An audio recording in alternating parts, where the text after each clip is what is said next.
Hey all, I hope you're doing well. For those who don't know me, it's Luke here from iGen Entrepreneur, and this is going to be a really quick intro.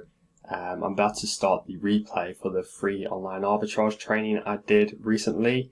The reason why I'm uploading this to YouTube is because the automatic replay is about to be taken down, and I've had so much positive feedback. I'm actually surprised. Whenever I put something together, I'm not sure how it's going to be received, and I got really good feedback. There was about 50 people live watching this webinar. No one really dropped off right until the end, so that was awesome, and I'm actually quite proud of it. So without further ado, I'm going to jump into the replay, and I hope you find it useful. I've tried to cater it so it's beneficial to those who've never even heard of Amazon, and also those who have been selling for quite a long time. There really is something for everyone, so enjoy.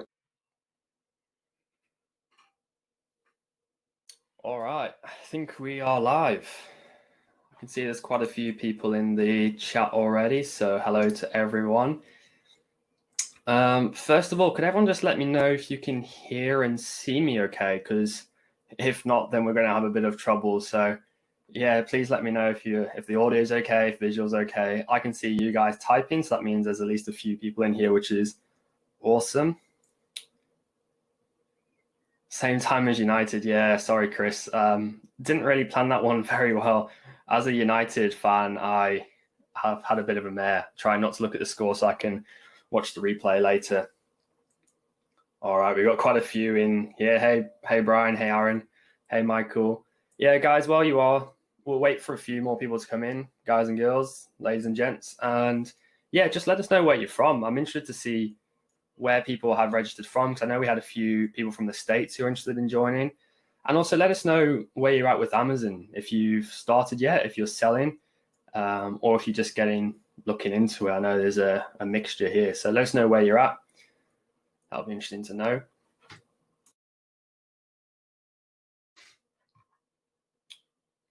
Michael says, hey, Michael. Hey, Liz. Hey, Daniel says no sound. All right. That's not good. Other people saying all good. So Daniel, not too sure there. I think that might be on your end. Hey, Zan. Hey, Claire. Yeah, sorry, Chris. Hey, Karen. Hey, Claire. All good. Yeah, cheers, guys. Paul says loud and clear. Cheers, Kirsten. Hey, Kirsten, how you doing? Shashi, not sure. Sorry if I'm off with pronunciation. I apologize, guys. This is all good. Jane says all good.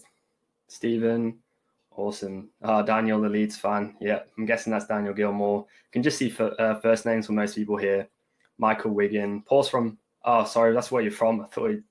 I know Daniel, you're a Leeds fan as well. Michael from Wigan. Paul's from Kent.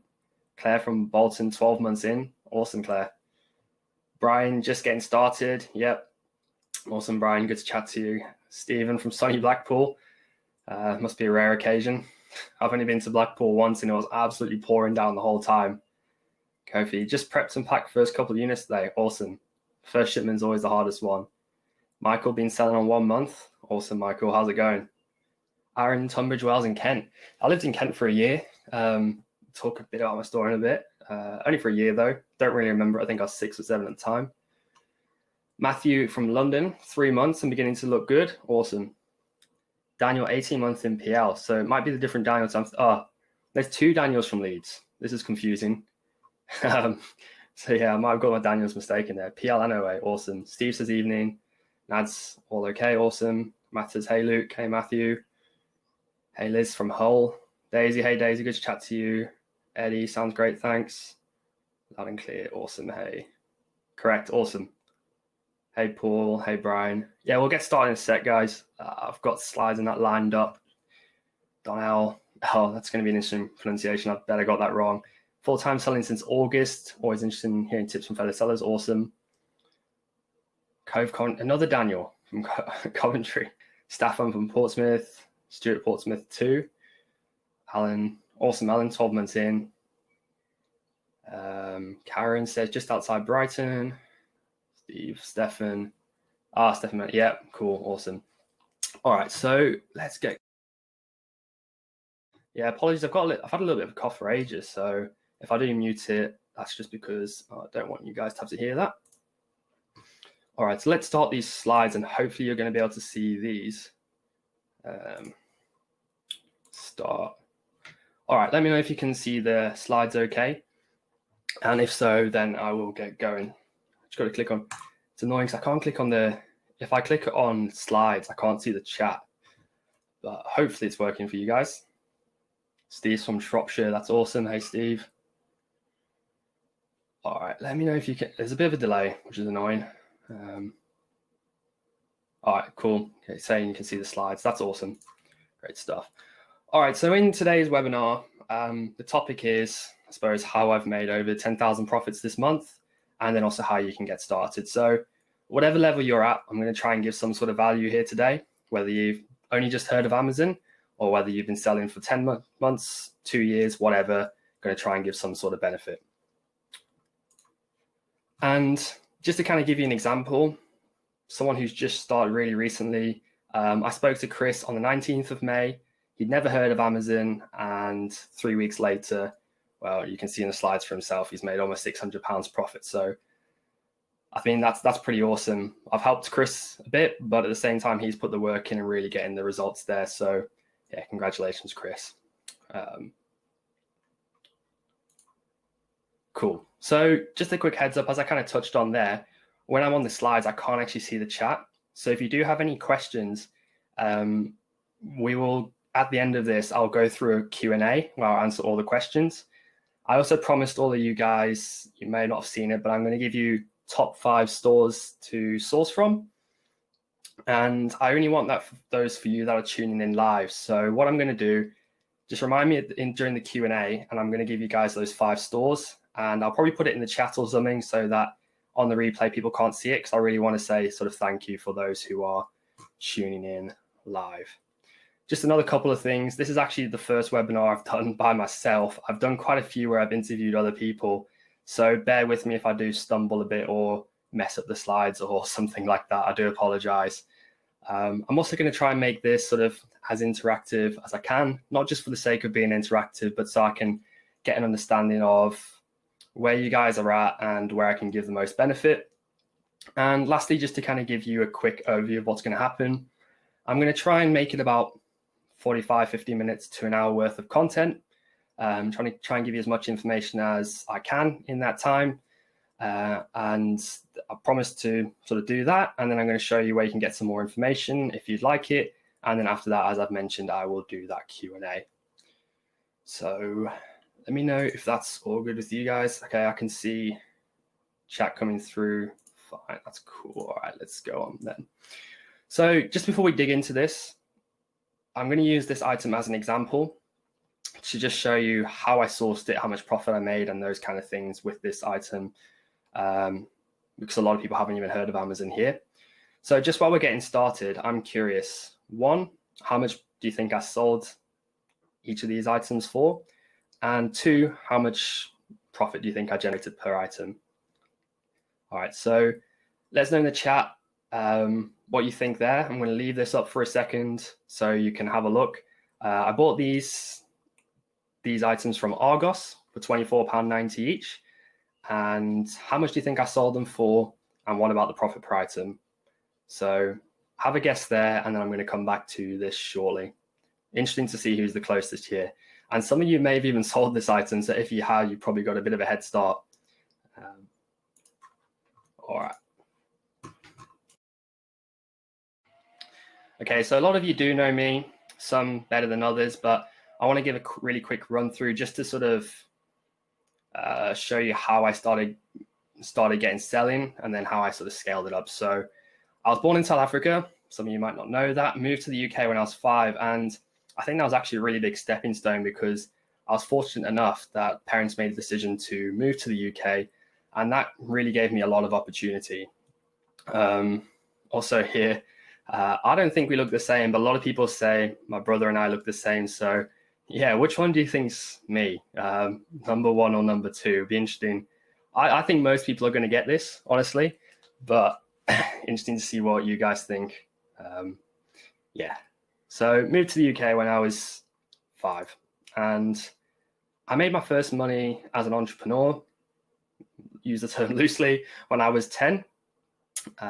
During primary school, teacher gave us an assessment to do a project, and we could choose whatever the project we wanted to do. So my two options, I was tied between either doing a cricket coaching thing. I love cricket, for those who know me, and also running a secondhand shop. I decided to run a secondhand shop, and I went crazy. Someone else was doing a comics, and I charged them to have ads at my secondhand store. I would buy people's used items and flip them, and I ended up making a couple £100. I mean, it's not much, but when you're 10 years old, you feel pretty rich with a couple £100. So that was my first money. And these items here, they're called Go-Go's, and they were sort of a collectible fad around, well, 10 years ago, I guess, maybe more now. I'm just going to go back to the chat to see.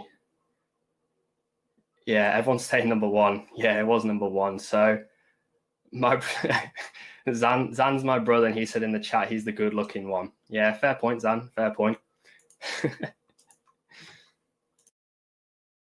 All right, so high school consisted of more attempts to make money, this time switched to online. So some of you might recognize these. My one attempt was I had automated software that generated virtual in-game currency, which I would then sell for real money. And that was on a game called RuneScape. That went okay, didn't really get much from it, and ended up getting scammed quite a lot, which kind of damaged my trust in people a bit. But anyway, the second was playing poker. So I played quite a lot of poker. This definitely affected my A levels in my first year anyway. Made a little bit of money online playing poker, but I guess I've always had that desire to make money online. So yeah, I'll whip through these really quickly, and I'm going to get to the training soon. Don't worry. Just wanted to give you a bit of a background. After my A levels, I decided to take a gap year, went over to Australia, spent a bit of time there, and I loved it. And you'll see why I mentioned that in a minute. But when I got started, so I had a bit of a break. I was making money online. Then I went off to do a gap year to first year of uni. Didn't really do anything apart from get drunk a lot at uni and probably damage my liver quite a bit. But I really got started after the first year of uni. I had a 3-month break where I wanted to do something. At university, I was studying accounting and finance. So the natural thing for me was to look into sort of stocks, investing, those kind of things. Didn't really find anything I liked, but I ended up stumbling across someone called Stefan James, who a lot of you might have heard of. From there, I found Online Arbitrage, and that's where it all began. This was one of my first hauls, I call it, in Tesco. I bought quite a lot of random toys and razors and all these sort of things. And the thing is, though, you don't even have to go into stores, which I'm going to touch on in a bit. There's quite a lot of options with arbitrage, and yeah, I'll get to those shortly, I suppose. But I actually got started while I was working full-time. I was working full-time doing a summer placement at an accounting firm. And the reason why I mention that is because I hear quite a lot of people say they just don't have the time to start. And so, yes, I don't have kids. I'm not saying everyone's in the same boat, but I was doing a full-time placement when I got started. And if you want it, you'll make it work.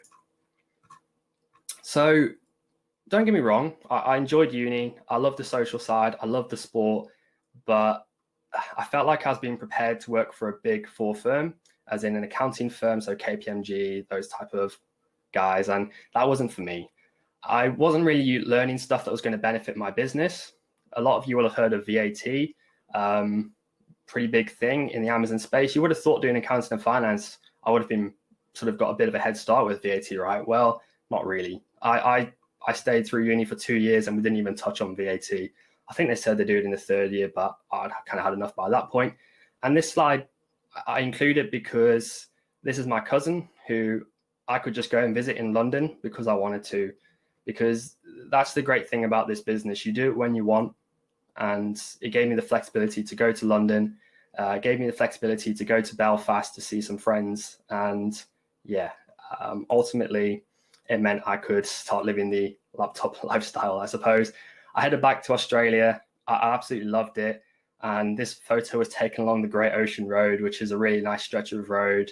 Along the ocean, kind of self-explanatory. I put a few pictures up on Facebook, which you might have seen. This was kind of a dumb one, though, because that snake is a brown snake, which is one of the most venomous in the world. And I did regret doing that soon after. All right, I'm just going to check on the chat. Elliot says you were the RuneScape bot that everyone hated. Yeah, I'm not sure everyone will know what Elliot means, but yep, that was me, Elliot. All right. Yeah, so I had plans then to go through Southeast Asia. For those of you who know Thomas Parkinson, he lives in, well, I think he just moved, lived in Vietnam. I really wanted to go visit him. I wanted to go visit my virtual assistants who are based in the Philippines. So for those who don't know, I've got 5 virtual assistants who pretty much do everything Amazon related for me. I'm very hands-off now. I wanted to go visit them. I wanted to go visit Thomas, spend some time in Southeast Asia, but yeah, coronavirus hit and I had to get back home. And it's kind of been a bit of a blessing in disguise because it's given me the opportunity to really work on my business to the point now where it is sort of almost fully automated.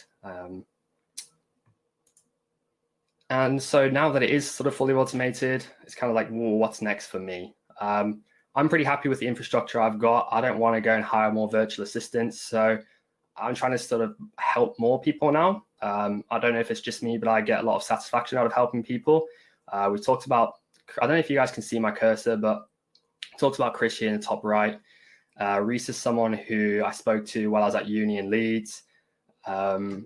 Peter here, done some coaching with him, done some coaching with Mariana. Mariana actually does some very impressive sales figures now. So yeah, I love sort of helping people now. And okay, so I promised you I'd try and go through those quickly. Hopefully I haven't bored you guys. Now this is what you're here for. What I will say now quickly is just that I'm trying to tailor this or cater this for people who've never heard of Amazon and also 12, 24 months down the line. So there will be stuff for everyone, but I've just got to start off quickly covering the basics. So online arbitrage, it's kind of in the name, really. The arbitrage thing just means we're buying stuff from one place for a lower price and selling it at another place for a higher price. So we're buying it from retail stores and selling it on Amazon. And the online means we're just doing it online. So as I showed in the picture before, you can go into stores and do it. I prefer doing it online just because it gives me more, I use the word freedom loosely, but it does. I don't have to then go and buy the items and send them in myself. I'll use a prep center, which I can talk about just now. That's just a really quick example. If you're confused, don't worry. I'm going to go through an example now. So we touched on this, if you remember this slide shortly. So now I'm going to go in and go through how I found this item, how much profit I made, and yeah, hopefully it gives you a bit of an idea of how it works. All right, so I'm just looking at some people's guesses here. We've got quite a few guesses. Cool. All right, let me show you guys. All right, so I don't know if you can see these. Again, I don't know if you can you let me know in the chat if you can see my cursor where it's pointing, because I'm not sure if you can. But what I've done here is I've zoomed in because I'm not sure if you can see these small figures. But let me know in the chat if you can see them. But this is my manage orders page inside Amazon. So this is what I've actually sold the products for. So interestingly, £70 was sort of the average. So CCH, I'm not sure who that is, but said £70. So a nice one. I'm just trying to scroll through some of the guesses here. Yeah, I think CCH was pretty much bang on. Paul said 66, pretty close. Sean, 69.49, very close, Sean. I did sell a couple for 69 something. Stefan around 80, yeah, close. Stefan sold 300. I don't know if it's these ones. Yeah, so can't see cursor. All right, that's a bit annoying, but we will live without the cursor. I don't know if I can do anything about that. That's all right. But yeah, the point is here, you can see what I've sold it for. So I bought them for £25 each, sold them for £70 each-ish. All right, so this slide is kind of important and it's a bit of a tip. Quite a few people might know about this already, but you can actually buy gift cards and then pay for those gift cards, pay for the items with gift cards.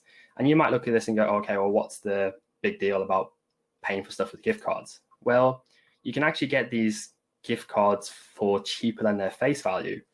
So this is quite a big tip here, but there's actually a site called Cardyard where you can buy gift cards for less than their face value. And also, if you use complete savings, once a month you can get £100 worth of Argos gift cards for £80, for example.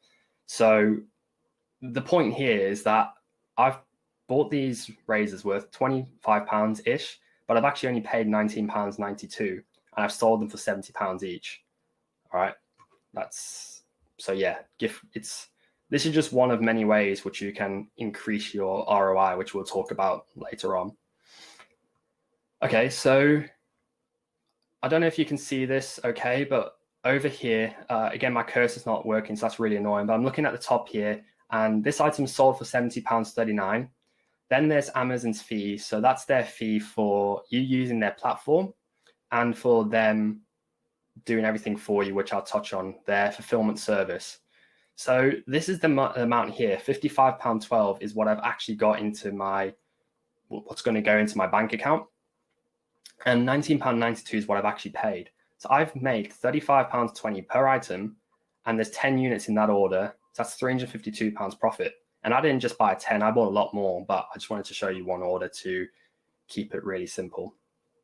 Again, if this is really basic for you, I'm going to come on to some more tips, which hopefully might be useful to you guys. So bear with me.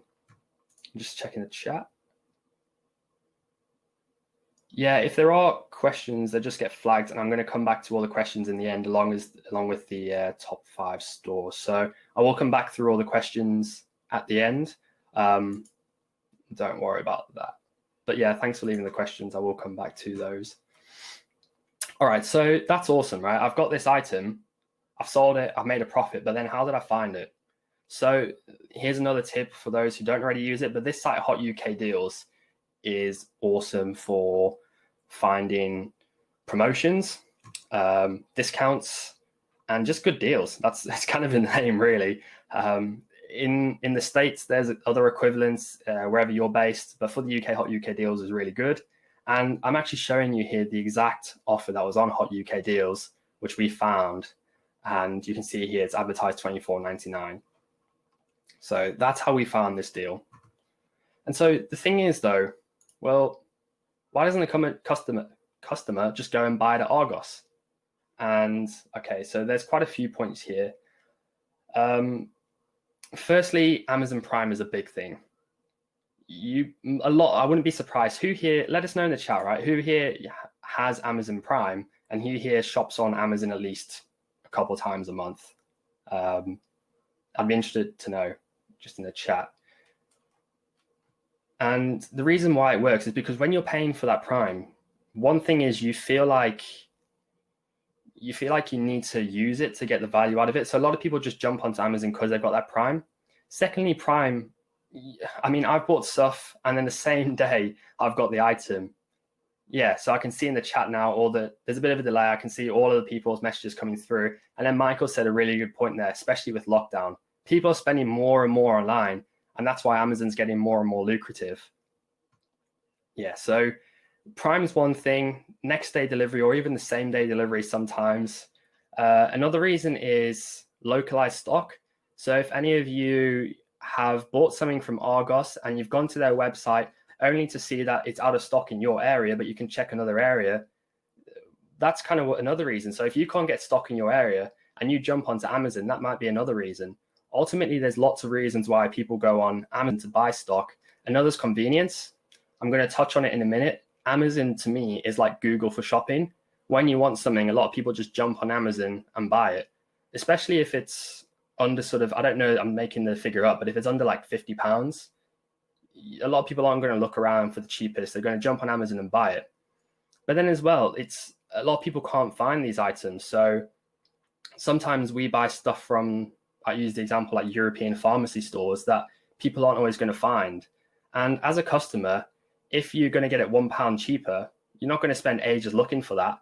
But as a sourcer, if you can get an item £1, or I said not £1 cheaper, but if you can get it cheaper and you can buy lots of them, then it's worth it for you and you're buying multiple items. So I hope that makes sense. If not, let me know in the chat and I'll clarify what I mean.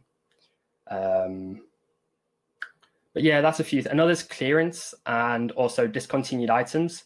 So I think Lego's a really good example here because For those of you who don't know, Lego often becomes discontinued, and some people will buy Lego, hold on to it, and then sell them for 3 to 4 times as much. I actually had a chat with Al Carlton. For those of you who don't know, he owns Celeramp, SAS, really great guy, and he was talking about this example.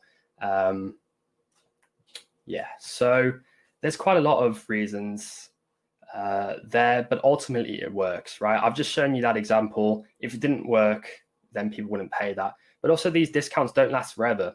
So that item, £25, it's usually at Argos for £50, or it was at least. I don't know if they still sell it. So that's why it kind of works. All right, so I can see quite a lot of people do use it. And as you can see, guys, your questions are being flagged, so we will come back to those. And again, I'm going to make it more complicated as we go on, but ultimately, the reason why this all works is the fulfillment by Amazon scheme. And that's why I love it, because I can buy products, then I can get them sent to my house, and some people might do that, or you can get it sent to a third-party prep center, and what they will do is they will prepare those items for you and send it into Amazon, and you can do that. So it's not a one-size-fits-all here. There's lots of different options. There's no one right way. But then what I love is that then Amazon will store that product, and when the customer purchases it, Amazon will fulfill the item. So they will pick the product, pack it, and send it to the customer, and you don't need to do anything from that point. You just pay Amazon a fee to do that, which you cost in when you're buying the items, which we will get to. And I love this because without this, I wouldn't have been able to spend 6 months in Australia, really. I mean, I could have set up my own warehouse or whatever, but for me, this is the beauty of why it works. This is why I started. And I touched on this, Amazon is like Google. And the reason why I mention this is because you're not going to be spending thousands of pounds on marketing, on ads to launch some you might have heard of private label brands. And I'm not saying that's wrong. I'm not saying there's anything, nothing against that. But for me, there's a lot of risk involved, a lot of expertise involved. And the reason why Amazon is so powerful is because we're going to be utilizing existing data to make purchasing decisions. So when someone's searching for stuff and buying stuff, that gets tracked with software called Keeper, or not maybe searching, but when they're buying, and we're going to utilize that data to make our purchasing decisions. So again, don't need to spend anything on marketing or anything. For those who don't know, I'm just going to give a very quick rundown on Keeper, then I'm going to give a tip that I use. A lot of people talk about how much to purchase. I'm going to come on to that in a second. But for those who don't know, again, my cursor's not working here, so that's really annoying. But along the right side where it says 20,000, 40,000, 60,000, that's the sales rank. And the sales rank, quite simply, is where that item is ranked in a category. So if it's first, it's the fastest selling item in that category. If it's 20,000th, it's the 20,000th fastest selling item in that category. So if the product's selling, it's going to go down in rank. And so every drop here means it's either sold once or multiple times. So one way you can look at how fast an item is selling is how many drops on the Keeper graph. It's not perfect. It's not an exact science, but the idea is we're getting a best estimate. And from that, we're going to make purchasing decisions. So on the other side of the graph, using the blue line, I apologize if anyone's colorblind, but this line running across the top with the circles in it, that line shows the price. And you can see here 0, 20, 40, 60, 80. And that's the price of the product. This one you can see has been pretty consistent. And this is actually a section of the Keeper graph for the product we just looked at over when we were selling it. So down at the bottom, you can see the number of new sellers. Don't worry about that too much for now. But ultimately, this tool will give you so much data. And if you can master Keeper, you'll have a pretty good business. The other aspect, so once we've looked at how often it's selling, we need to look at how much profit we're going to make per item. All right, so I'm just going to go back a sec because got a couple of questions just on the Keeper graphs. I'm just going to cover those quickly. So this, I don't know why the cursor's not working, but this line that's going up and down, the green one, the green line, that's the sales rank. So yeah, the line going up and down is the sales rank, and a drop in that line equates to one or more sales in general. The the blue line running across the top of the screen is the new price.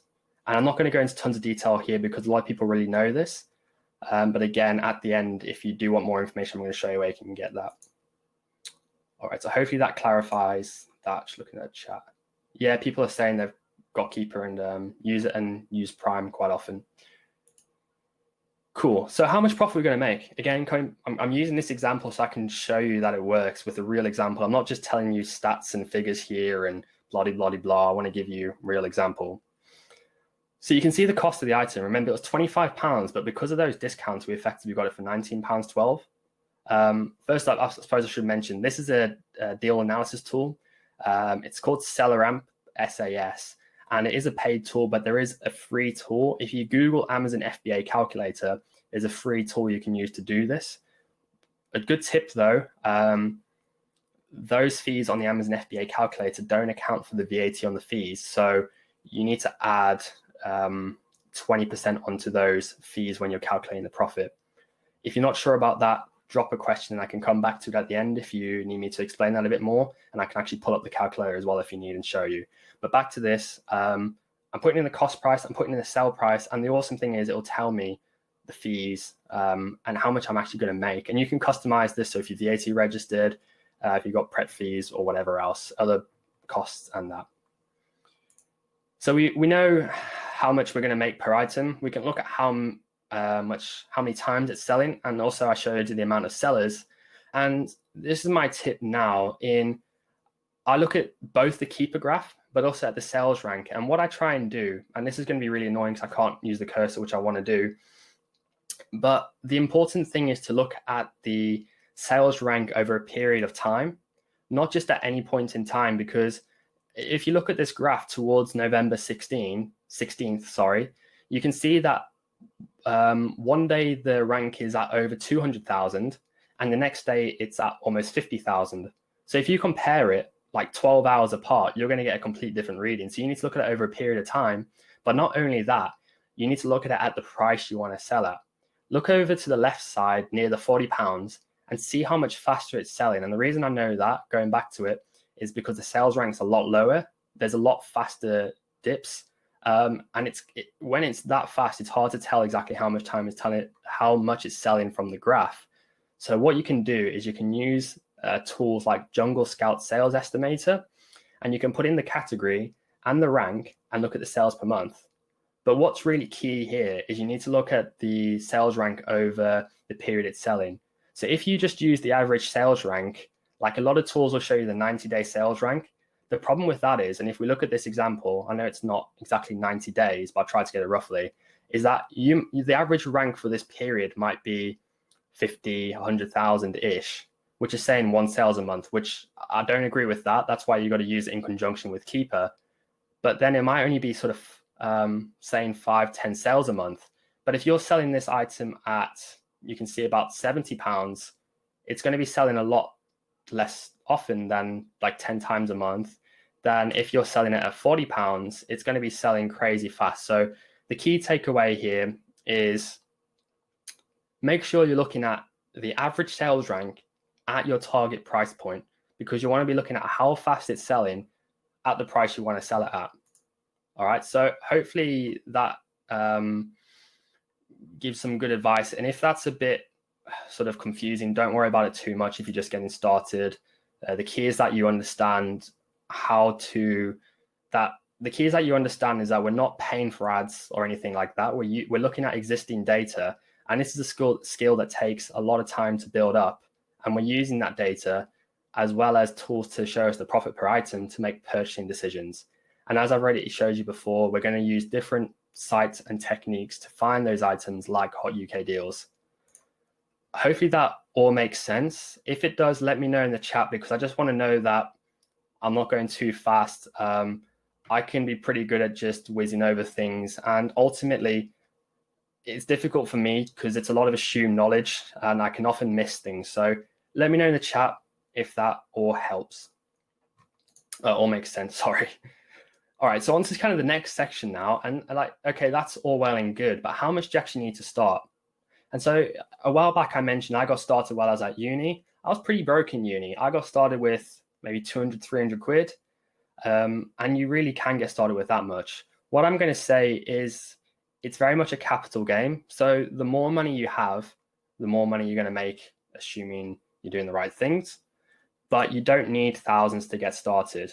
You can get started with a couple £100. I mean, you could get started with as low as £50 or £100. I wouldn't really recommend it because you're probably going to want to pay for Keeper or a deal analyzer, which is going to be £10 or £15 a month, and you're going to have to cover that and make money. So I wouldn't start with anything less than £100. If you haven't got £100, I'd go away and save up before you start.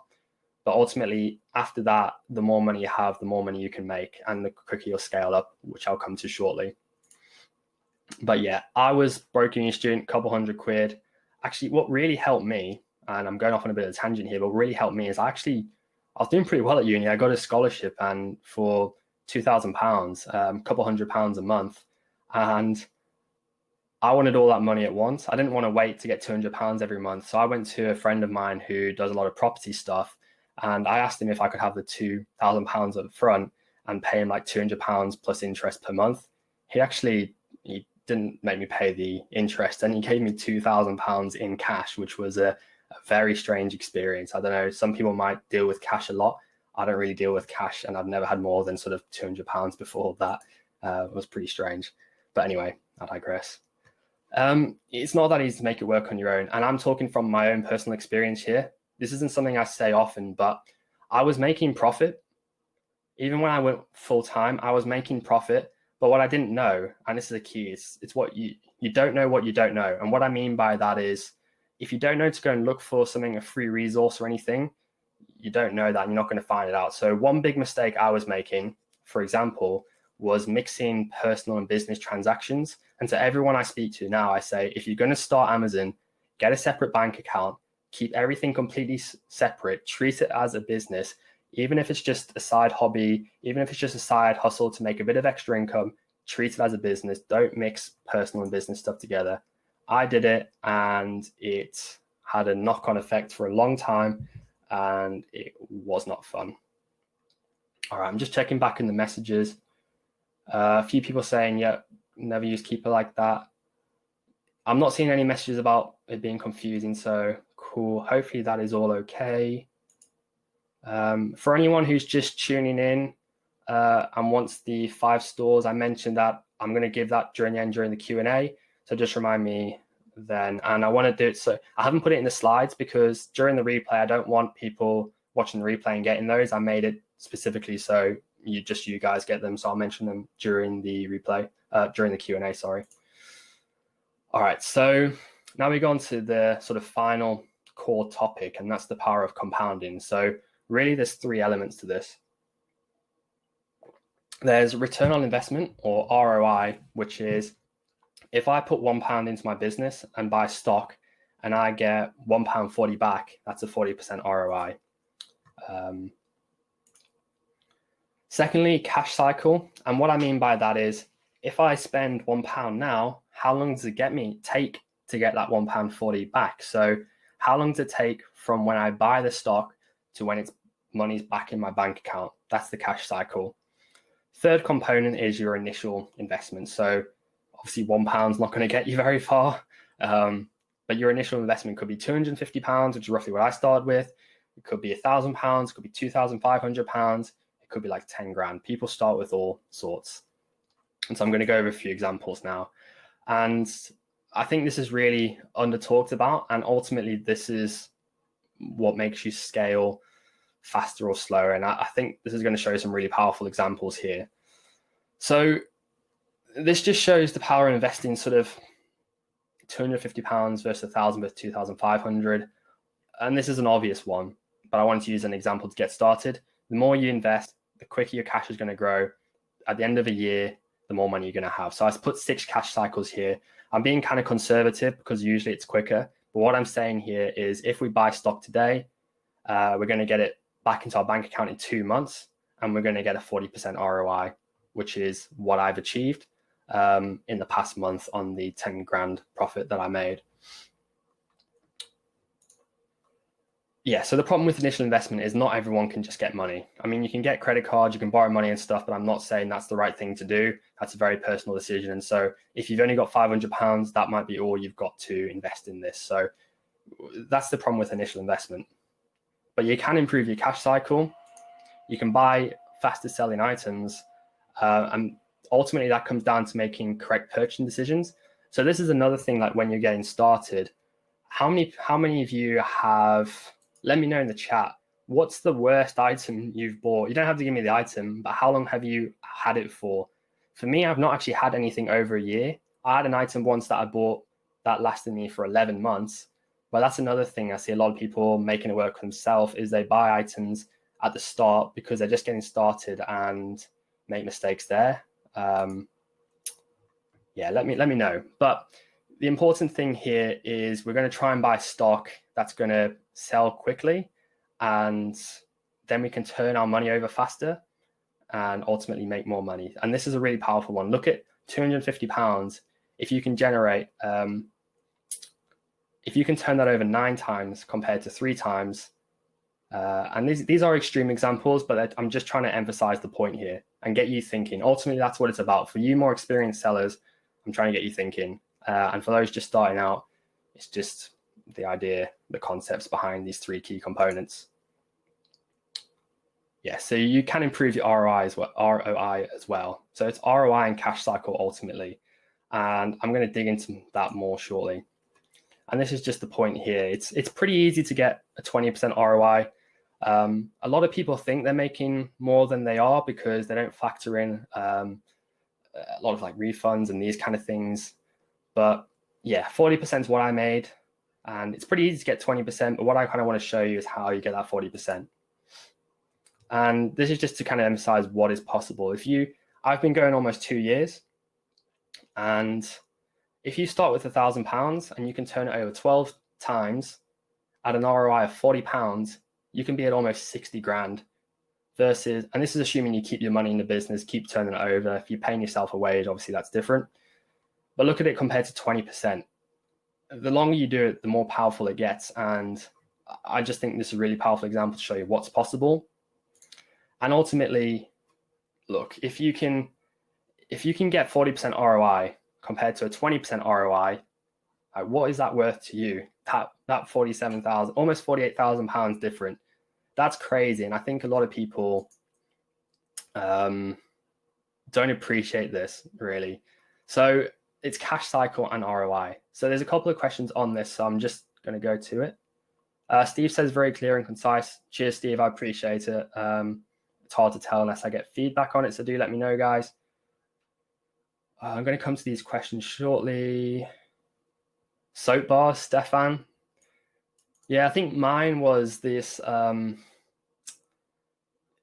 are they called? They're like PJ Masks toys. But yeah, I've sold them and they've gone very well, but these ones were not very good, me personally. And I had them almost 12 months before I sold them. Most of the stuff was fine, but these items, yeah. Elliot says, bad purchases. All right, I'll come back to that because I can see all these questions. Don't worry, I'm going to come back to all those during the Q&A. All right, so this is my question to you is like, what is that worth to you to be able to hit that 40% ROI versus 20%? And it's not necessarily 40%. It's just to get you thinking, what about 50%, 60%, you know? I'm VAT registered. I'm using the prep center and I can still hit 40%. For those who don't know, that does have an effect on your margin. But yeah. And okay, not everyone's a big fan of mindset, but I think it's super important. So I wanted to include a bit here. Like what is the reason for you to hit that 40%? Is it for you to quit your job? So I've spoken to a lot of new sellers recently. I've had a lot of calls. And the biggest thing I hear is that people want to quit their job. They don't like it, they hate it, but some people love their job. And some people just want to do it as a side hustle. Maybe you want to build money to give to a charity. Maybe you want to buy a house. Maybe you want to go on a family holiday where you can soak up some rays. So for me, ultimately, my why, if I want to share that with you, is to go back and travel, to be able to not be rooted to one spot. that's for me, and to really give me a good foundation in the future for when I do want to settle down. I've got that money to sort of buy a house. I don't have debt. I can support my family, give back to my family. So for example, I want to pay for my family to go back to South Africa. We haven't been back since I was 5. So that's my why. And that's like, I've got a vision board in front of me here. And I think it's really powerful because business isn't always plain sailing. It's kind of like a roller coaster. There's ups and downs. So let us know in the chat. I'm really interested to know, what is your why? Brian says his why is to be comfortable and debt free. Yeah, that's awesome. I think that's a big thing, to be able to clear that debt. Like, what would that do for you to be able to clear that debt? Daniel says to be free and have more time with the family without worrying for the next bill. Yeah, that's awesome. I'm kind of fortunate in a way because I don't have tons of monthly outgoings. But again, I've spoken to a lot of people getting started, and this is crucial. Honestly, you might think it's cringy or whatever, but for me, the biggest thing is having a why. And I've been doing this a couple of years now, and there are ups and downs. And one thing I highly recommend is having a good network around you. And the second thing is having this why, having this vision of why you want to do it. Yeah. So we've got a few more coming in. Paul says, biggest reward is saving life, but that doesn't reward my children. That's why I'm doing this. Awesome. Yeah, Paul, I think that's Paul Neal, who's a paramedic. So that's awesome, Paul. I love that. And for the children, yeah, I get it, Paul. That's awesome. And I've spoken quite a lot to Paul recently. Liz says, for family to clear debt. Awesome, Liz. Stefan, personal success, the feeling I could do it. Yeah. I think for me, one of the best things is when I got my first sale, because it's that validation. And that's why I used an example earlier, because for me, until you actually go and you sell that item yourself, you don't really know that it works. Okay. I can sit and show you this item, and hopefully that helps. Hopefully by showing this example, that's what I really wanted to achieve, is to show you it works. But until you actually go and sell it yourself, you don't really know that. Elliot wants to travel to Southeast Asia, get funds. Yep, same as me, Elliot. I'd love to go to Southeast Asia. I'm probably going to be going to visit Thomas Parkinson pretty soon, hopefully, if COVID allows. Aaron says his why, I'm guessing to travel, work from anywhere, and buy a property abroad. Oh, and it says bot, I'm guessing boat. That's awesome. Yeah, sounds like you got pretty big goals there. Kofi, apologies for pronunciation again, says to learn about Amazon and psychology of ecom. That was a private message, so I hope you don't mind me reading that.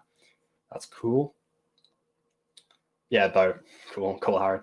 Paul says, thanks, no worries, Paul. Yeah, these are awesome, guys. Honestly, if you don't have a why, I really recommend about thinking one, because if you're just going through the motions, it's a lot harder, and it can be a drag if you don't have those whys. Ash is to find something, your why is something similar to me, financially free, and buy time to do things I really enjoy. Exactly. It's that freedom to do what you want, not be tied down.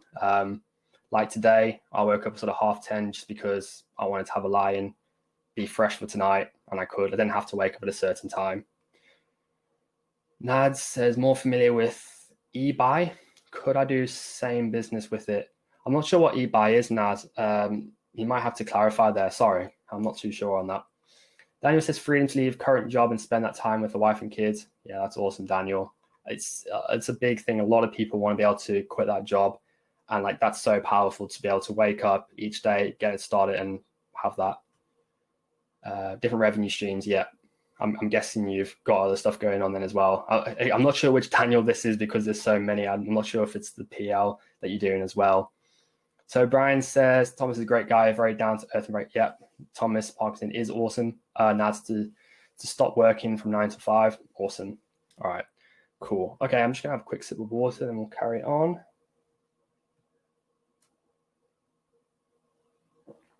Cool. All right. Yeah, Daniel PL anyway. Yeah, so that's great. Sort of different income streams coming in there. That's awesome. All right, thank you for everyone who sort of shared there. I know not everyone wants to do that, so I appreciate that. That's fine. All right, so at the start of this webinar, I made you a promise. Well, I made two. I said I was going to give you my 5 top stores. I'll get onto that shortly in the Q&A. I also said I'm going to try and cover as much as I can in about 45, 50 minutes an hour. It's been about 15 minutes now. And I said after that, I will show you where you can get more information if you want it. So that's what we're going to go on to now. So now I'm going to really show you sort of how you can go and hit that 40% ROI, but not just hit it, but do it at scale. It's not too difficult to do it on a low level, but to hit 40% ROI on a big scale. And I mean, I don't share these figures to brag. I am proud of them, but it's more to show you what's possible. A lot of people say, OA, online arbitrage, you can only do it a bit, then it's wholesale or whatever. These figures are purely online arbitrage.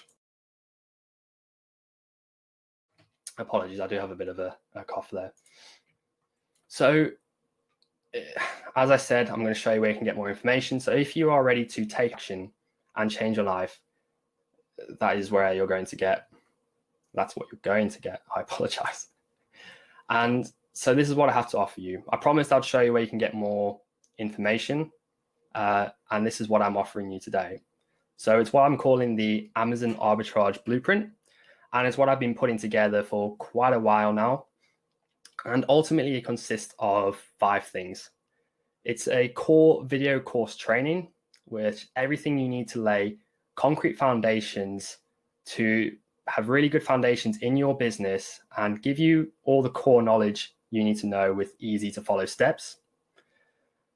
There's also a lifetime access to a mastermind group with accountability and follow-ups. So that accountability is really key. The issue I have with a lot of courses is that they give you a ton of information, then it's up to you to go and do it yourself. With this, we're going to give you accountability and then also mentoring in the form of weekly live Q&A group coaching calls. So that's every week for life in the private mastermind group. We're also going to give you lifetime email support. And it's not just me who's going to be giving you this information. Let me try and see if I can just move my thumbnail there. So you're also going to get information from other experts in the Amazon space, such as Thomas Parkinson, who is the founder of Fast Track FBA. Very, very, very knowledgeable guy. Al Carlton, who is the founder of SellerAmp, SAS. Norm Rogers, who is the founder of Seller Toolkit. And Joseph Cox, who owns, or I think in part or outright owns, e-commerce accounting. So he's a specialized e-commerce accountant. So whilst I have 2 years worth of knowledge I can give to you and support you through your journey, these guys are all sort of more experienced than me in the Amazon space, and I'm going to be leveraging their knowledge as well. All right. So that's not all though. I also want to throw in some bonuses. So I mentioned here I'm going to give top 5 stores to all you guys watching the Q&A, which I will do. But to anyone who jumps in, I'm also going to give you my top 10 stores. So you already have seen 5, but there's still 5 more. And over the past 90 days, I've spent £65,000 at these stores. So just do the maths. 40% ROI on £65,000. What's that worth to you? Obviously, you do need the capital to make that work. You're also going to get access to another private members group. You're also going to get access to a future mastermind event. Obviously, the date of that's to be confirmed due to the current situation. If you can't access that, I'm going to try and record it if you're in somewhere else in the world. So that is quite a lot of stuff there. But you're not going to pay that today.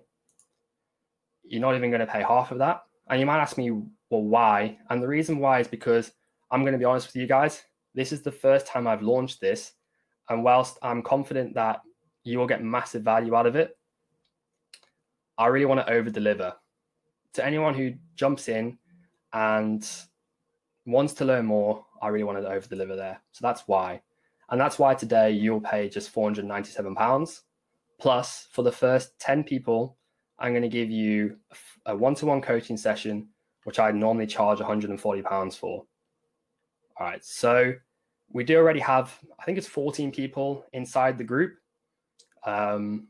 that sort of includes myself and a couple others. So not all those are signups. I think this had 7 signups so far on the beta scheme. And yeah, ultimately it comes back to what your why is and what is it worth to you. Like, how much is that worth to you? And because I'm so confident this is going to work, I'm giving you a 30-day money back guarantee. So honestly, if any of this appeals to you, I encourage you to jump in. It's 100% risk-free. If you don't like it for whatever reason during those 30 days, you can get your money back. That's how confident I am that you're going to get value from this. So the cart is now open. You can head to iGentraining.thinkific.com. In a second, you should also get a pop-up in the chat. And that should be there. If you can't see the offer in the chat, let me know. But yeah, what is it? This is the question I have for you. Is what does your life look like in 6 months from today? If you're on track to hit your goals, to make a big change, awesome. Like some of you guys have told me you want to quit your job. If you're on track for that, that's awesome. But if not, and you think I can help you, then I told you where I could show you where you can get more information. And that's my offer to you guys. So there's a 30-day money back guarantee. The cart's going to close in a week. So you've got a week to make your minds up. But the first 10 will get one-to-one coaching calls. And if this is relaunched again, the price will be higher. So I mentioned before that the reason why I'm giving you so much value for the price it's at is because I want people to jump in and get massive value. And the next time I launch it, the price will be higher. And if you do need a payment plan, then drop me a message on Facebook or use the email luke@igenentrepreneur.com and I'll set that up for you. And going back to that slide, it works. All right, you've seen my stats. If you think I'm making these up, you can speak to Norm Rogers, who's the owner of Seller Toolkit. He can verify them. He said he's happy to do that. And I've helped. These are just 4 of the people that I've helped. And going back to Chris hadn't heard of Amazon on the 19th of May. We had a call, and within 3 weeks, he had sold £2,300 worth of stock, generating £600 worth of profit. This stuff works. So going back to your why, what is it? Like, I'm trying to give you guys tons of value here. It's not just another course. I'm not just going to give you the content and leave you. It's the core content. It's the mentoring. It's the accountability. It's the support to make it work. And I'm so confident I'm offering you a 30-day money back guarantee. That's my offer to you guys. I promise I'll try and give you as much content as I could and then give you the offer. So there it is. All right, cool. So for those who want to take that up, awesome. First 10 spots, coaching call as well. Now it is the Q&A time. Promise we'll get to the Q&A. So what I'm going to do is I'm going to type out these 5 stores because I don't think you can see the chat on the replay. So I'm going to type out the 5 stores and then I'm going to explain sort of why I've done those 5. Stefan says, please don't tell me you'll say Argos Tesco has done TK Maxx. No, I can't remember the last time we spent any money at TK Maxx. So yeah, I'm going to give you those 5 stores now. If anyone does have any questions, let me know.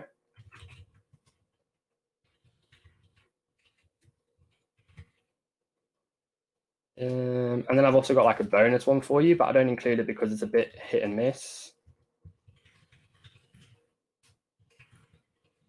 And then like the additional one is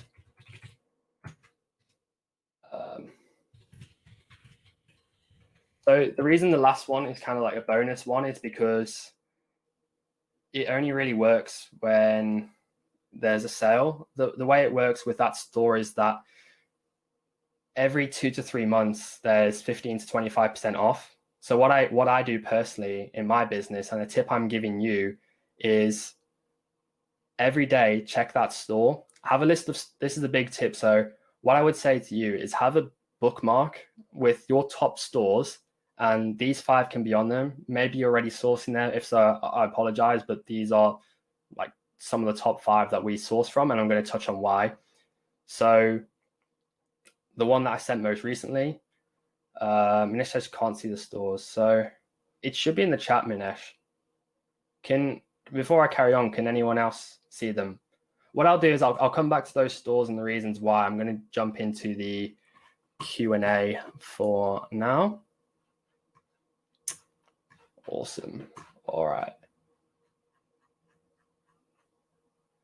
so I'm going to run through these questions. So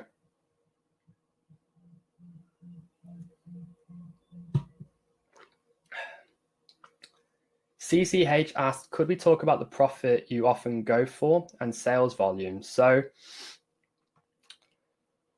profit, the metric I use, which I touched on, is expected profit. So what I do is I look at as I showed you there, the amount of sales we think we're going to get at a certain price point, and we look at the profit per item. So we look at the sales, the profit per item, and also the amount of competitive sellers, and work out how much profit we think we're going to generate a month. And the metric we use is we look for items that are going to generate us at least £35 profit per month, because otherwise it doesn't feel like it's worth it to us. We don't really use a sales volume. The reason being is if we're selling 5 items a month that are making us £10 profit an item, to me that's better than selling 20 items a month that are making £1 profit an item, right? It kind of makes sense. Kofi says, how do you get approval to sell that brand? I didn't apply to get ungated for Philips. I was automatically ungated. If you are gated for a brand, you can get the ASIN, go into inventory, add a product, and it will show you the information that Amazon need from you. Donal says, again, sorry about pronunciation, using complete savings, didn't know about card yard, no worries. Elliot says, with gift cards, don't they work primarily for order and collect? No, normally gift cards normally work if you're doing home delivery as well. All right, let's look at the question. CCH says, what big duds did you make at the beginning and wish you knew? So yeah, a lot of these are in the training. So I don't want to give all that information out for free because otherwise it devalues it. But I mentioned having keeping all your finances separate for business. Another one which a lot of people don't realize is if you're in the UK and you're selling, you can sell in Europe as well, which is great, but you need to account for those extra fees. So make sure you're doing that. Again, this is all stuff that's covered in the training. So Ash says, what % of your current purchasing is replenishables? All right, Ash. So about three weeks ago, we spent 13 grand in a week on stock, and 75% of that was on replenishables. So for those who don't know what replenishables means, it just means when you bought an item, you buy it again. And the great thing about that is you've already found it, you're utilizing existing items. And again, that's all covered in the training. Go over our replenishables management system. How many full-time sourcing VAs do you have? 3 full-time sourcing, 1 full-time purchasing and general management, repricing, that kind of thing, and 1 who does admin and helps with the bookkeeping, talks with the prep center, that kind of thing. Elliot says, what do you suggest doing with bad purchases, such as things that have really low sales or exceptionally high competition? Depends with bad purchases. In terms of, ideally, I'd try and sell them on Amazon. I don't really have that many. A lot of them will sell over time. Sometimes Amazon can jump on the listing, but if you do your analysis right, you shouldn't have many. Ultimately, I've never taken something out of Amazon to sell it elsewhere. I've only ever had stuff in. The longest I've had it was almost 12 months, and that eventually sold. But most stuff, I think if you do your analysis right, then you should be okay. In terms of returns from customers that are damaged, what I'll do is I'll get those removed to the prep center I use. So I said, for those who are interested, in terms of the prep center, that's where I will send items to a third-party warehouse. They'll do everything for me in terms of getting the stock ready to send into Amazon. So they also handle my removals, Elliot. Imad says Lego was the bad purchase for you. Karen, Blade Guards, indoor drones. Yeah, everyone's had them, that's for sure. Sanjay says, is it worth registering for VAT in the very early days? Yeah, so I'm not as an accountant. We do have, as I mentioned there, if I go back, so if I go back here, let me find it. Yeah, so we've got Joseph Cox, who's going to be giving some training, and he's going to be doing a Q&A, and he is a specialized e-commerce accountant. So he can sort of answer that question. From my understanding, I can talk about my experience. What I did is start us off as a sole trader. Then I waited as long as I could for VAT registration. And that's because VAT generally reduces your margins. All right. Nad says, more familiar with eBay. Okay, so I touched on that. I'm not too sure what eBay is. I'll see if there's a follow-up message from yourself. Manesh says, joined it late. Is it available to watch back? Yeah, Manesh, there will be a replay emailed out automatically. I think it's 24 hours. Tahir says, amazing value. Cheers to hear. Aaron says, will I get loads of value on top of what I'm already getting from Thomas as we're already signed up to him? Aaron, I'm guessing you mean for Fast Track FBA. So this is a different service. This is a training. So I'm going to give you, I think there's 120 videos and there's more being added. Core content. So that's giving you everything you need, whether you'll be selling on Amazon or just getting started. That's going to give you all that core content. And then the other aspect to it is the mentoring, those weekly live Q&As. So when you're going through all that core content, if you're having any issues, then you can jump on those calls, get your questions answered. There's also the accountability and that support environment in that Facebook group. So yeah, it's not the same thing. All right. Manesh can't see. Yeah, they're in the chat. So I'm going to run through those now. So the first one I put in there, that store's just like a general one we find quite a lot of deals from. It's not really a case of promotions. The only thing you need to watch out for with that store is third party. So you want to make sure you're buying from the store, not other sellers. The second store, the grocery store, is awesome for replenishable items. We spend a lot there. I mean, we spend sort of near a grand most orders. The third one is one of those sort of European sort of pharmacy companies. A lot of replenishables again there. Good profit on them. The other thing, just before I carry on, I wanted to say a big thing with purchasing and sourcing in general, and this is a big tip, is the harder it is to buy from a store, often the better it is, and the more you've got to persevere. And what I mean by that is, if we use the example of a store called Smiggle or Shop Disney, it's very easy to buy bulk items there, and a lot of people know about them. So if anyone can do it and lots of people know about them, you're going to have lots of competition. Whereas if you have a store that not many people know about, or if you have a store that is difficult to purchase from because a lot of people can't get orders through. So there's another store that we purchase from that is very difficult. We have to use a certain card and do like certain things with the addresses, or we can't get an order through. And the thing is, most people will give up with those stores. And so they work really well. If you can find a workaround, like with quantity limitations, if you can find workarounds to place duplicate orders and order a day and have a system, those are the kind of stores that are going to make you really good money, as opposed to stores where you can just go and buy as much as you want, because in general, everyone else is going to be doing the same thing. And if you do buy from them, you need to expect the number of sellers to go up. But again, we cover more stuff like this in the training.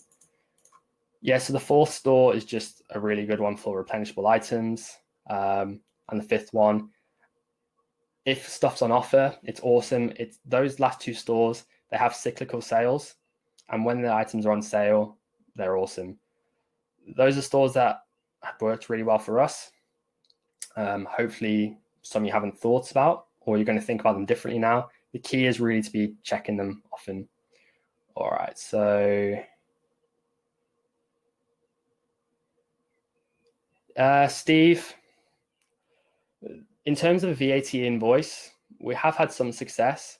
And this is a thing like you can speak to the accountant about as well. We've spoken to accountant, and ultimately, as long, in my mind and from my experience, if there's a paper trail of you requesting a VAT invoice, and if you're VAT registered, by law, that store has to provide you with a VAT invoice, even if it's a European company, because there's a, what's it called, reciprocal like EU agreement or something, where they should zero rate those items, give you an invoice without it.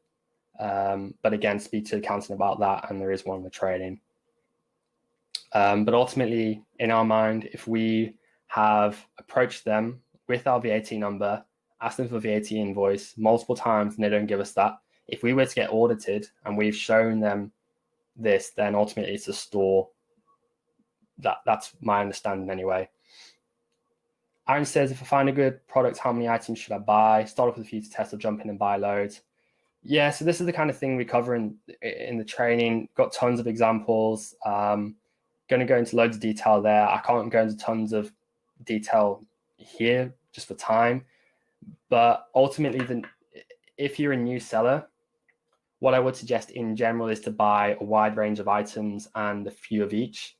As you get more experience, you can sort of base those decisions on your experience and be more confident in buying more. And also, when you buy a few of the items and you start seeing how they're selling, you can look to replenish those. Yes, I've kind of touched on the VAT invoices from some stores there, Steve. Hopefully I've answered that. Top 2 sourcing software, Tactical Arbitrage, and then probably Source Mogul in terms of sourcing software. That's a private question from Stefan. Not sure if you meant to send it privately.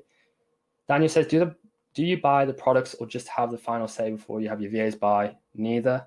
I don't have any say anymore. My VAs just handle it for me. So the way my business works is those 3 VAs find all the products. Then my purchasing VA will review them and buy them. I just have an overview of the business where I look at the numbers, review systems that we're doing, spot check stuff. And I don't, like, if you ask me, because I've been busy this week, I can actually check what they've been buying. Ultimately, I've spot checked a few things, but I leave my VAs now. Like, my business is very automated. That's what I built up to. Obviously, at the start, it's different. Hope that helps, Daniel. Peter says, Aaron, yeah, test it when you're starting out. Shallow and wide, yeah. Lots of items, testing a few of each. So Daniel says, do you ever create your own bundles from scratch? No, I don't. It's something I've looked at, but my philosophy is do one thing and do it well and then move on to others. So now I've kind of got the online arbitrage sort of almost pretty automated, making decent money. I've got to the stage now where I am looking into other things. So I'm looking into some wholesale in terms of items that are selling really well, doing them wholesale. And also, yeah, custom bundles as well, but I haven't done it yet. Shashi says, do you have to purchase barcodes? No, you don't. You can send. So the great thing about this is we're buying existing products that are already selling, and we're jumping on listings and selling them. You don't have to create your own listings. You don't have to do marketing, anything like that. At its core, it's a really simple model, but it works. Paul says the mentoring aspect is great. Yeah, cheers. Paul has jumped in. Cool. So, Stefan, we did touch on top 2 sourcing softwares. Andy says, yeah, shop in person at Boots because they don't like you buying a lot online. Yeah, exactly, Andy. I'd keep it under 6 an item. press list of modules in the curriculum. Yeah, cheers, Eddie. So if you want to check out the list of modules, let me find the right page. There should be I don't know if the offer has appeared in the chat. Can you let me know if the offer's appeared in the chat? There should be a clickable link. Let me know if it's worked. Yeah, so on this, where it says under the cart is open, there's a link there, igentrain.thinkific.com. It should be in the offer, but if not, it's there. And okay, cool, it has. All right, cool. Yes, if you click on that, then that page will show you all the modules. That's been added to. In terms of, as you can see on the screen here, I brushed over it quite quickly, but the cart close date is the 1st of July, sort of midnight. And then we begin on Thursday the 2nd. When you sign up, you'll get immediate access to the Facebook group. You'll get access to the bonuses. There will be some videos in the training, but they will be added over time up until the Thursday, 2nd of July. A lot of them are recorded, but it takes a while to be uploaded into the training platform. So we use a platform called Thinkific because all those videos are hosted on Thinkific. It's all in one place, and it works really well. Let me have a look. Shashi says, how about buying from wholesalers and selling on Amazon? Yeah, touched on it. The thing is, with wholesale, especially if you're a new seller, in general, you're going to be buying more. So the issue you have is that if you're buying lots of one item and you're just getting started out and you make a bad buy, you're kind of putting yourself in more trouble. Whereas if you're doing online arbitrage and you're buying stuff and you buy a few of something and it goes wrong, then it's not as big of an issue, if you can see what I mean. Hopefully that makes sense. Wholesale works, but for me, like I'm doing online arbitrage and I've done £65,000 in sales in the last 30 days and I haven't touched wholesale. I'm not saying it's wrong. I'm just doing what's working for me. And that's what I have tons of experience in. And that's what I want to show you guys for those who want to jump in and join me. What was your primary sourcing technique before you had VAs? I use tactical arbitrage a lot. I prefer manual sourcing now, but honestly, I don't do any sourcing and I haven't for quite a long time. So yeah, the actual manual sourcing training in the core training content is going to be covered by Thomas Parkinson. That's because whilst I can source, I haven't done it for quite a long time, and Thomas is an expert. Thomas has trained 35 VAs in the past 6 weeks. I think that's what we chatted earlier. I think that's it. He's trained 35 VAs how to manual source. He runs Fast Track FBA, which is a deal sourcing company, all done manual sourcing. He is the expert when it comes to manual sourcing. And so he's going to be teaching you guys that jump in how to source. And manual sourcing, the reason why I prefer it is because it's a human mind and it's picking up deals that sourcing software can't find.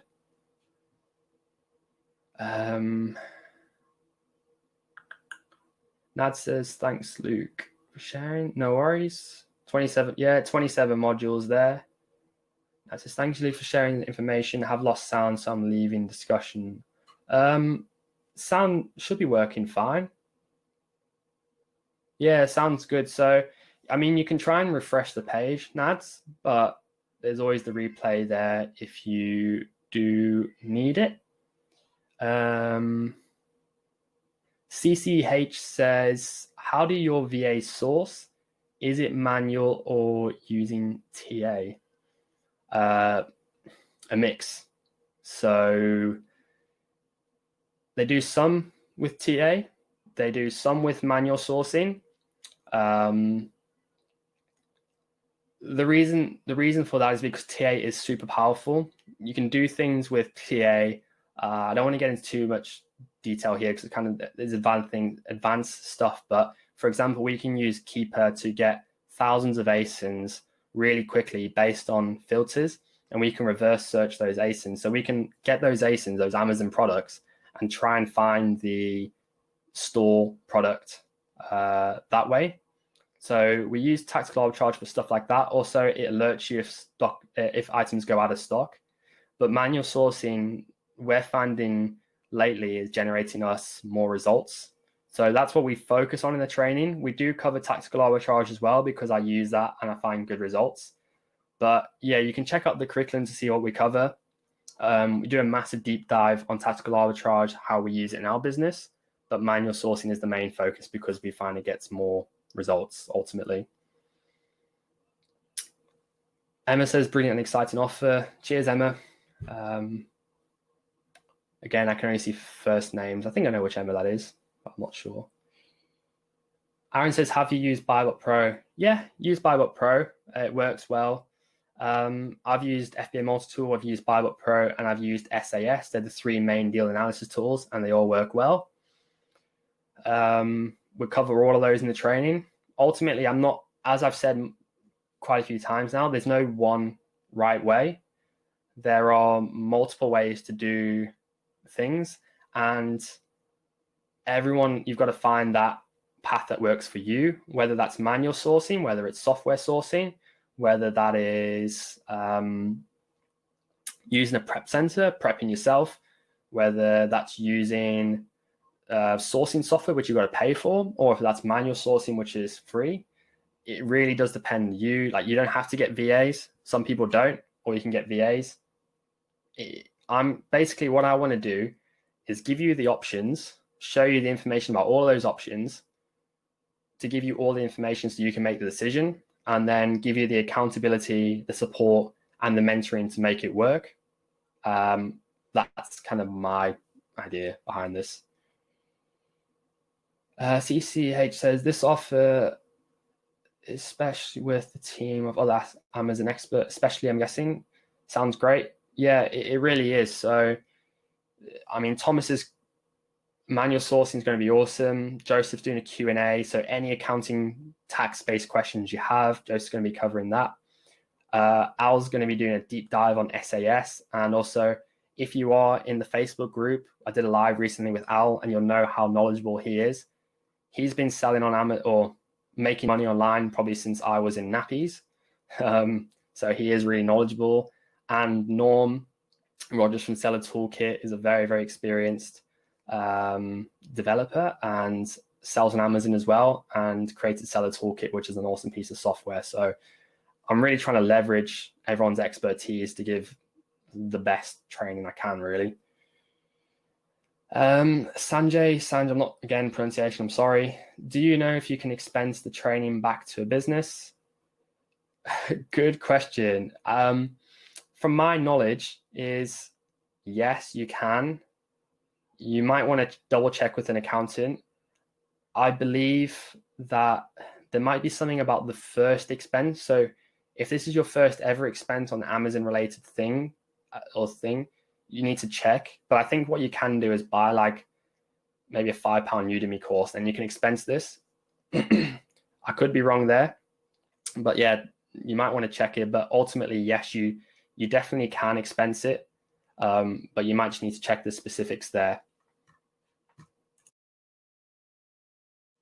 Aaron says, are you still offering a free 30-minute call? If yes, can we speak before 1st July cutoff date? Yeah, just drop me a message on Facebook. It'll more be sort of 15, 20 minutes. If it's 30 minutes, that's fine. The big reason why I'm doing this is because I love having these calls, but at the end of the day, there's 24 hours in a day, and I'm speaking to lots and lots of people now, and I'm getting to the point where I just can't have calls all the time. Like, I've spoken to over 50 new sellers in the past sort of 3 weeks, and I guess you guys can appreciate how much time that takes. But what that's really helped me with is, yes, I've helped these sellers out, but every seller I've spoken to, I've been learning from what issues they are having, so I can compile the knowledge from 50 sellers, like issues they're having, and make sure all of that is covered in this training. So yes, I've been helping, but at the same time, that's why I'm so confident with this, is because I've spoken to so many people, figured out what issues they're having with, and making sure that's covered. Because yes, for me, I can go over everything I've done, but not everyone has the same problems. Yeah. So in short, Aaron, yeah, happy to do that. Paul said, looking forward to learning manual sourcing. Yeah, awesome, Paul. So Paul's already jumped in. So he's already in the group, getting going. Cool. All right. Is there any more questions at all? Any questions at all? Let me know. I'm happy to sort of chat about it. And if I have missed your question as well, just drop it in the chat again, because there's quite a few messages that have dropped off at the start. So I can't see the very old messages, and I might have also missed a question. So if I did miss your question, I apologize. Just stick it in the chat again. If there's anything else you want me to cover, let me know. Peter says he's in. Awesome. Great to have you on board, Peter.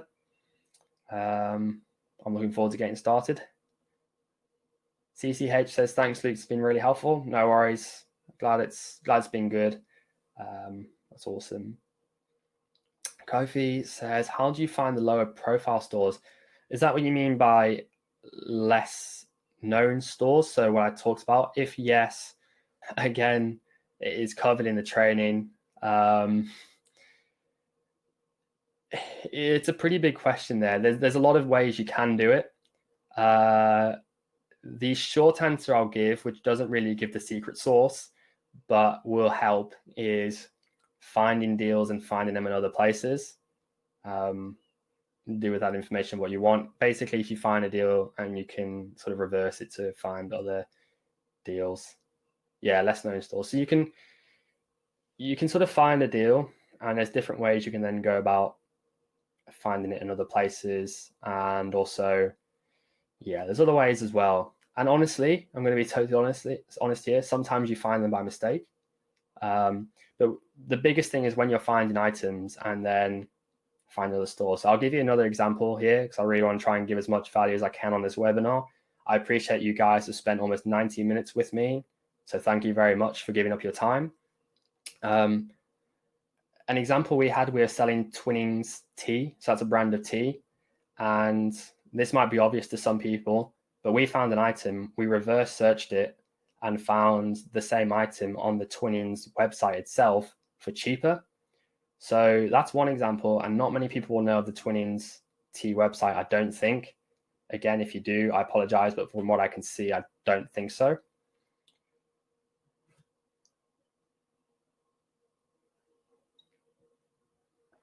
Matthew, I think we've spoken recently, Matthew. Again, I can't see surnames, but yeah, fellow South African. Cheers. Thank you for the feedback. I really appreciate it. Yeah, awesome. Yeah, and likewise. If it's the Matthew, I think, honestly, the volume you've done in your first sort of few weeks, month or so is insane. Nice one. Brian says, thanks very much, Luke. Really looking forward to working with you. Yeah, awesome. Brian has jumped in. That's awesome, Brian. Looking forward to it. Daniel says, thank you. Enjoyed it. No worries, Daniel, at all. Yeah, I'm glad. It took me a long time to put this together because I didn't know. It's hard to kind of give value to everyone's. Twinings. There you go. Thanks, Andy. Yeah. There's some interesting brand names I cannot pronounce, especially the beauty ones. I've got no idea when it comes to some of those beauty brands. No worries, Claire. Hope it's been useful. Kofi says less than, yeah, less than we covered that. Jashi says great webinar. No worries. No worries, Daniel. Yeah, Andy. I'm awful at pronunciation, whether it be people's names, whether it be brand names. And yeah, some of those beauty ones can get a bit interesting. Sanj says, been really good, Luke. I've watched your other webinars, but this one's been the best. Awesome. I'm glad to hear that. Glad it's been useful. Yeah, as I sort of said at the start, I wanted to give as much value as I can. And then for anyone who does want to take it a step further, I've shown you where. And ultimately, it's up to you to reflect on that why and go, what is that worth to you? as I've kind of shown you, the ability to hit that 40% ROI and to the difference between a 20% ROI, that 40 grand difference, and what's that worth to you ultimately. Matthew says, great webinar, no worries. Thanks for all the feedback, guys. Daisy, no worries. Looking forward to speaking to you again, Daisy, if it's the Daisy I think it is. Andy says, really great, by the way. All those contributes to, really great deal, by the way. All those contributes to good, guys. Cheers, Andy. I appreciate that. Awesome. Yeah, if you do want to get more information, hopefully the offer thing's still in the chat. I've put together the page which goes through all the curriculum. It goes through all the modules you're going to get. It goes through, like, to me, the biggest thing is the sort of mentoring, I like to call it, but the group calls.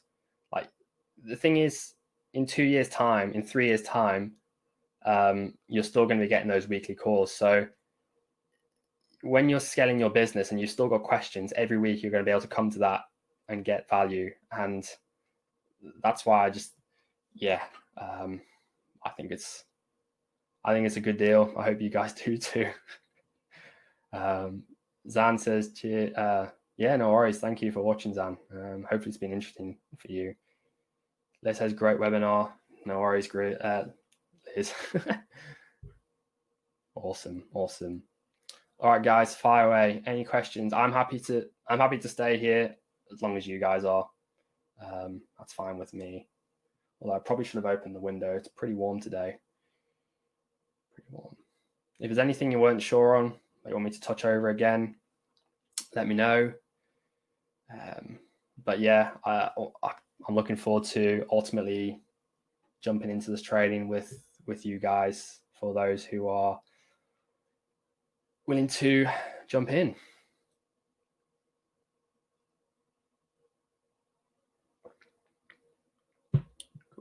Cool. All right. If that's all the questions, then we can wrap it up there. Just to quickly summarize that offer again. So as I kind of mentioned, I've gone too far there. So as I kind of mentioned, I'll try to sort of give as much value as I can. For anyone who does want more information, for anyone who wants to know how to sort of hit that 40% ROI, there's the core training, which is sort of 120 videos. That's going to give you everything you need for those really strong foundations. There's a lifetime email support. There's a lifetime mastermind group access.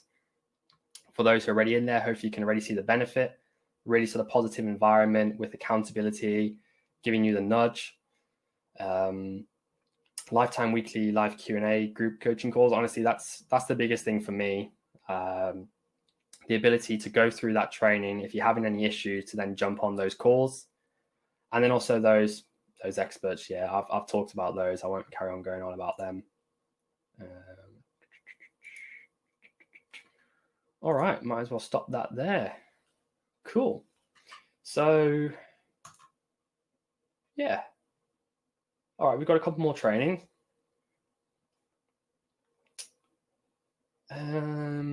Shazia says, missed part of this. Can I replay? Yeah, so the replay should automatically be sent out by email. Oops, knocking over the table. Should automatically be sent over by email in 24 hours. If it's not, just drop me a message. But for everyone who's signed up, you should be automatically emailed the replay. Again, if not, just let me know. CCH says, there's been a lot of conversation about new sellers pushing down the price. Your thoughts on this? Yeah, I did a video on this, actually. I'm not too convinced by it. I haven't really seen this a lot. So I showed my, if I go back to start, 1 second. I'll talk while I'm getting up. But yeah, like these have been my figures. You can see here, this is updated to the 20th of June. So it's 4 days out of date. But these are last 30 days. I've managed to hit 65K sales at 40% ROI. So if all these new sellers were pushing down the price, then I'm not really sure where the sort of evidence to back that up is. And then secondly as well, just my thoughts, like a few people have spoken and already said it in this chat, is that with this lockdown situation, more and more people are spending money online. And the thing is, people who weren't spending money online before are now spending money online, and that's going to form habits. That's going to change consumer behavior. And in the long run, they're going to be spending more online, right? If they're building habits up over the past 3 months of going online, shopping, seeing how easy it is, that's only going to have a long-term impact. And on the flip side of that, I think quite a few of the new sellers will drop off. And the reason why I say that is because as things return to normal, as people who are furloughed go back to their jobs, as sort of distractions, the pub, events, these kind of things come back, this is when that why is going to really come into place, because you're going to have to go and say, what is this worth to you to carry on with it? So I can't sit here and say what ultimately the impact's going to be. That's like forecasting what the impact on the economy is going to be. But for me, Amazon's been growing year on year. I did a video on this. People in, like, a guy called Daryl, who's been selling for 3 years, covered it pretty well. Every few months, there's another thing that is apparently sort of going to have an impact, and ultimately Amazon continues, online arbitrage continues, and it works. Yeah, there's kind of a follow-up on that. So Andy said some people are using the reprices that underbid by a penny. So if a new seller joins the product and puts a lower price, someone with a repricer can end up chasing them down to low prices. Yeah, but these reprices have existed. New sellers have kept coming for the past, I've only been here for 2 years, but it's not a new thing. I get that there's more new sellers at the moment, but these reprices aren't new. And there's also repricing whereby you can set your repricer to actually float above those prices. So you can float a penny above so that you're still getting a share of the buy box and the listing isn't tanking. But honestly, yeah, the biggest thing for me, and like you can see it, people are shopping in line. Like my nan needed a new fan. Where do you think she got it from? Right? That's the thing. People are going online shopping more and more. And yeah, I think there's going to be more new sellers. Hopefully there's a few people here that are going to start selling that haven't been before. But the thing we've got to realize is we are a drop in the ocean. I'm not sure exactly on Amazon stats. I was kind of looking at this, but the revenue for Amazon is insane. As I kind of mentioned, it's like Google for shopping. And as we sort of looked at before, lots of people are saying they've spent stuff on Amazon. Yes, there's new sellers, but honestly, there's stuff that happens every few months, and online arbitrage continues. Let me get rid of this slide. Cool. Paul asked, for total beginners, how long does the training take to allow us to start? Yeah, so from the 2nd of July, Paul, you'll be able to jump in, watch the videos, and get started. So the idea behind the core content is it will work very systematically and have actionable steps and checklists.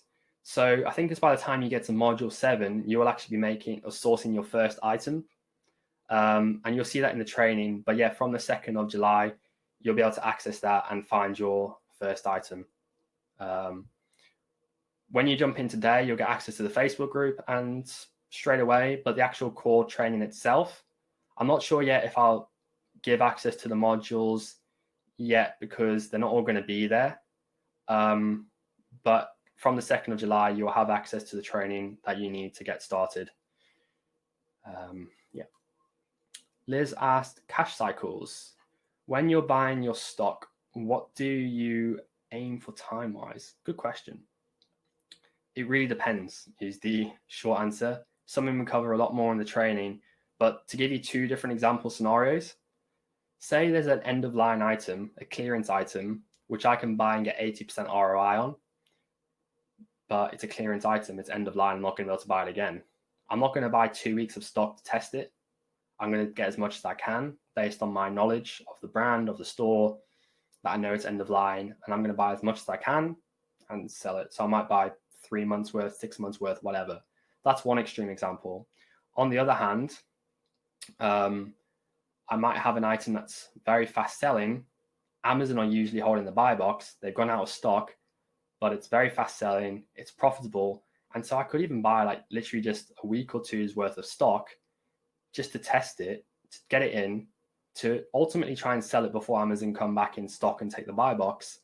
But if they do come back in stock, I've not got tons of stock to sell, and you're testing it because Amazon might share the buy box even if it doesn't look like it. So a lot of it comes down to risk reward, and there's tons of factors, and ultimately the idea is that we'll go through all of these and cover them in the training. So hopefully that answers the question. It's one of those, it's like, how much do you need to get started? How long's a piece of string, you know? There's tons of buying scenarios. The idea of the training is we go through that as much detail as we can to give you all these scenarios, my thoughts on them, what we do in our business. But that's why I can't just say a month, because a month in one scenario is not the same in a month in another scenario. I hope that makes sense, Liz. If not, let me know and I'll follow up. CCH says, thanks for this information, all your time. Definitely sounds like good value. Yeah, no worries. I appreciate the feedback, and yeah, no worries at all. Great response about online behavior and habit change. No worries. Yes, it's only a problem if you also follow the price down. Yeah, exactly. I mean, it varies from listing to listing to me. But repricing is a big thing, which isn't talked about enough, I don't think. For sure. And at the end of the day, sales are vanity, profit is sanity. Andy says, most people start something new, like Amazon selling give up before they reach decent success. We can ignore them. Yeah, exactly. Like, this is the thing. And this is why when I kind of said, like, you can get started by yourself, you can make it work by yourself. People do, like I have, but my business really took off when I actually paid for coaching, some mentoring. I then identified areas, things that I was doing wrong that I needed to change, systems that I needed to implement, and that's when my business really took off. So, like, going back to like, what is your why, and going back to the example, if you can get a 40% ROI versus a 20% ROI over 2 years on even £1,000 investment, the difference was £48,000. So, like, what is that worth to you, and how's that going to help you to quit your job, to get that holiday? You know, it's those kind of things. That's the question you've got to ask yourself ultimately. But yeah, I agree, Andy. And that's where the accountability really comes into it as well. It's giving people the support and the accountability so that when they run into a hurdle, they don't just quit. That's the idea. Tahir says, going to shoot off now, Luke. Amazing content and awesome offer. Don't delay, sign up today, people. Yeah, cheers to Tahir. As always, good to see you. Liz says, brilliant. Yeah, no worries, Liz. Glad to clear that up. Shazia says, how would you keep track of Amazon gone out stocks that you can jump in? Yeah, so, I mean, again, this is something we're covering the training. So I don't want to like devalue the training by giving you everything. I already gave out tons of free content, and you can do it in a few ways. So you can look at who's holding the buy box, and on Keeper, you can look at when Amazon are in stock, and you can do by that, but that can sometimes be a bit misleading. But ultimately, you can look at Keeper, see who's in stock, and see who's holding the buy box. Because if Amazon are sharing the buy box, that's a good sign. And if Amazon are going out of stock, that's a good sign. But ultimately, it's risk reward as well, because Amazon might be selling the product at cost price, and if they go out of stock, you can sell it and make a profit. But what if they've been in stock for 2 years at cost price, go out of stock for a month, and you decide to jump on, and then when you get it, Amazon are back in stock? You know, it's risk reward, and these are the kind of examples which we go over. Paul says, glad I joined up and looking forward to getting started. Talk soon, Luke. Awesome, Paul. Yeah, looking forward to jumping in and getting started.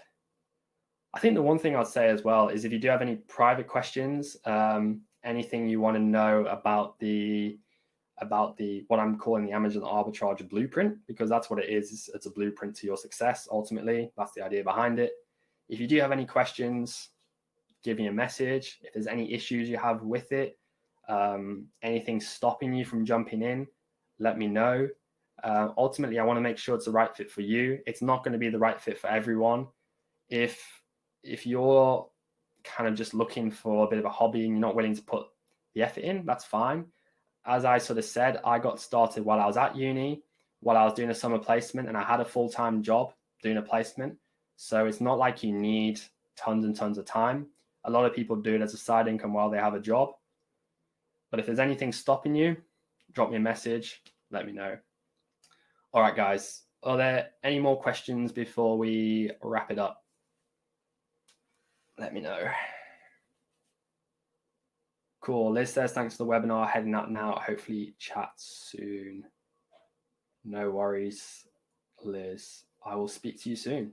I think we're arranging a chat for tomorrow, Liz. Yeah. Cool. No worries, Andy. I appreciate it. And I guess as well, like, you do have until, you've got a week to sign up, but those first 10 spots to get an hour coaching call, that's going to be massively valuable as well. So if you do want that, don't delay. Apart from that, that's kind of everything. So thanks, guys, for tuning in. If there aren't any more questions, I'm going to leave it there. Give it a minute just for the delay to see if there are any more coming in. And then I'm probably going to go watch the replay of the Man U game if it's available, because I timed this as a Man U fan when Man U are playing, which isn't ideal. All right, cool. We're going to leave it there then. Awesome. Thanks, guys, for your time, for joining in. I hope you found it useful, and hopefully see you inside the Amazon Arbitrage blueprint. If you do have any questions about it, let me know. Otherwise, have a good evening.